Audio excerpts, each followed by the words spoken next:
Hello दोस्तों, welcome back to our channel. So दोस्तों, time हो रहा है एग्जैक्टली 3:11 और आज हमने हिंडाल्को और आईटीसी में ट्रेड किया था। देखिएगा, आज इलेक्ट्रिसिटी का प्रॉब्लम होने के कारण मैं लाइव मार्केट में तो सारी की सारी चीज़ें रिकॉर्ड नहीं कर पाया, लेकिन ये वीडियो में मैं मेरी ऑर्डर बुक, आज की ट्रेड का logic, stock selection, entry, stop loss, target, सारी सारी चीज़ें मैं आपको एक्सप्लेन करने वाला हूँ, जो कि बहुत ज़्यादा सिंपल होती है। और अगर आप भी ये सिंपल सिंपल मेरे लॉजिक सीख जाओ ना, तो आप भी बहुत ही अच्छे अच्छे ट्रेड सिंपल तरीके से पकड़ना सीख जाओगे। सो दोस्तों, देखिएगा, आज का वीडियो स्टार्ट करते हैं। और सबसे पहले देखिए, मैंने आईटीसी में ट्रेड किया था और आईटीसी में मुझे लॉस हुआ है। यहाँ पे यहाँ एंट्री थी, यहाँ हमारा स्टॉप लॉस हो गया था। और दूसरा जो ट्रेड था वो था हिंडाल्को। हिंडाल्को में मैंने यहाँ एंट्री बनाई थी, ये हमारा स्टॉप लॉस था और ये हमारा टारगेट था। यहाँ पे 1:2.5 के ऊपर का रिस्टोरेंट निकला है।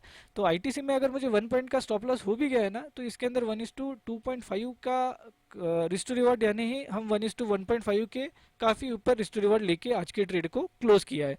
अभी देखिए, अगर सबसे पहले मैं आपको ना ये मेरी ऑर्डर बुक दिखा देता हूँ, शायद नहीं, यही तो, हाँ यही पे टर्मिनल खुला हुआ है, देखिएगा, एक मिनट।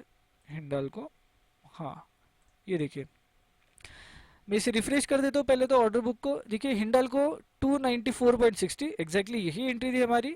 आईटीसी को छोड़ देते हैं, फिर हिंडाल्को को मैंने एग्जिट किया एग्जैक्टली 699.90 पे। और हमारा जो एसएल था वो हमने यहाँ कैंसिल किया हुआ है हिंडाल्को का।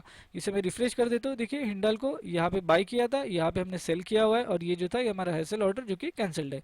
इसके बाद अगर पोजीशन बुक भी देखें तो इसके अंदर सिर्फ दो ही ट्रेड्स है, एक आईटीसी जिसके अंदर लॉस है और हिंडाल्को जिसके अंदर हमें प्रॉफिट है। तो देखिए, ट्रेड का लॉजिक समझते हैं। देखिए, मैं फिर से बताना चाहूँगा दोस्तों, जितना सिंपल लॉजिक उतना ही परफेक्ट ट्रेड आपका भागेगा। अभी देखिए, लॉजिक को बताने से पहले मैं आपको कुछ सिंपल सिंपल चीज़ें बताता हूँ, ताकि हमको चार्ट के ऊपर ये सारी चीज़ें और ज़्यादा आसानी से समझ में आए। क्या होता है ना कि रेंजेस की बात करते हैं हम कभी भी। अगर स्टॉक डेली के रेंज में, समझ लीजिए, इस टाइप से फंसा हुआ है, एक पिछले दिन का हाई है, पिछले दिन का लो है और रेंज में फंसा हुआ है, तो जब इसका डेली का जब ब्रेकआउट होगा, तब इसके अंदर एक डे की स्ट्रेंथ हो सकती है, 1 डे की, बराबर। वैसे ही सिमिलरली, अगर वीक का कोई वीकली रेंज में फंसा हुआ है, तो हम बोल सकते हैं कि इसके अंदर जो ब्रेकआउट होगा ये वीक के लिए स्ट्रेंथ रह सकती है, वीक के लिए, एक वीक के लिए। वैसे ही अगर मंथ है तो वो मंथ के रह सकता है, मंथ के लिए रह सकता है, 1 मंथ के लिए। अभी देखिए, ये एक जो है ना, एक हम बोल सकते हैं इसको एक सिंपल सा लॉजिक है। अभी ये कंपलसरी नहीं है कि ये ब्रेकआउट हो गया एक दिन में तो एक ही दिन भागेगा, दूसरे तीसरे दिन भी भाग सकता है। वैसे वीक का जो है वो एक एक वीक ही भागेगा ऐसा नहीं, दूसरे तीसरे वीक भी भाग सकता है, मंथ का भी वैसे ही है। और ऐसा भी हो सकता है कि वो भागे भी ना। तो देखिए, हमको सिर्फ हमारे अजम्पशन से हमको स्टॉक की डायरेक्शन मिलनी चाहिए, इंपॉर्टेंट होता है। क्योंकि मैं हमेशा बोलता हूँ, अगर आपको स्टॉक की डायरेक्शन पता हो तो उसके अंदर ट्रेड करने में आपको आसानी जाएगी। क्या होता है ना कि जब भी वीकली या मंथली में अगर स्ट्रॉन्ग वॉल्यूम से ब्रेकआउट हो जाए, तो उसके अंदर फॉलो थ्रू आने की संभावना बढ़ जाती है, क्योंकि वो वीकली में है। वीक, ये पहला वीक, दूसरा वीक ये रेंज के अंदर रहेगा, तीसरा वीक भी अगर रेंज के अंदर रहेगा तो भी ठीक है, या फिर इसको ब्रेकआउट होता है, एक वीक तो भी मिनिमम हमको रेंज के अंदर चाहिए रहता है, तो फिर वो ब्रेकआउट थोड़ा स्ट्रांग हो जाता है।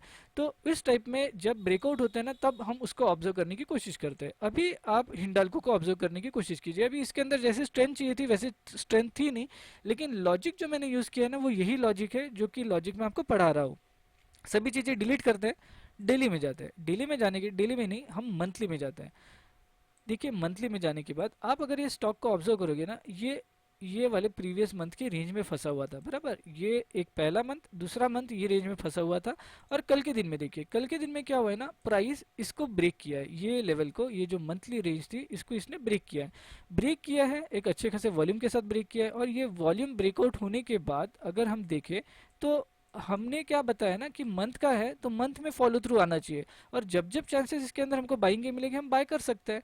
तो यही लॉजिक से मैंने आज इसको ऑब्जर्व किया। तो आज मुझे बाइंग करना है, तो मैंने क्या किया ना, कल के दिन के हाई को मार्क कर लिया। 5 मिनट्स के टाइम फ्रेम में जाते हैं।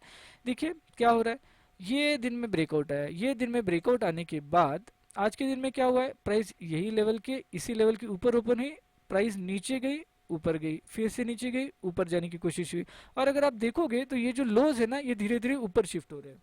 तो जब भी ये लोज ऊपर धीरे धीरे शिफ्ट हो रहे थे, उस वक्त मैंने देखा कि कब सबसे पहला हाई बनता है। ये हाई बन गया, मैंने मेरी एंट्री ले ली, और ये जो स्विंग था ना इसके नीचे, मतलब ये इंपॉर्टेंट लेवल के नीचे जो है हमने हमारा एसएल लगाया।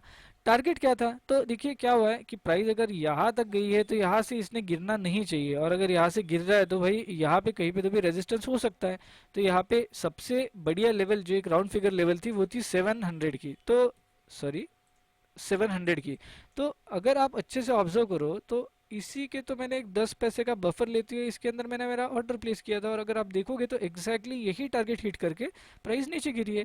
तो देखिए दोस्तों, सिंपल लॉजिक था और ये सिंपल लॉजिक से मैंने ट्रेड किया। अभी देखिए इसके अंदर और भी मैं बहुत से चीज़ें, छोटी छोटी चीज़ें, ऐसा नहीं कि बहुत अल्टीमेट रॉकेट साइंस ऐड कर रहा हूँ, लेकिन छोटी छोटी चीज़ें मैं ऐड करता हूँ जिसके कारण इसकी एक्यूरेसी बढ़े। और यही अगर छोटे छोटे लॉजिक्स आपको जानने हो ना, तो आप मेरे लाइव ट्रेडिंग की वीडियोस को फॉलो करते रहिए, क्योंकि उसके अंदर ये छोटी छोटी चीज़ें मैं बताते रहता हूँ।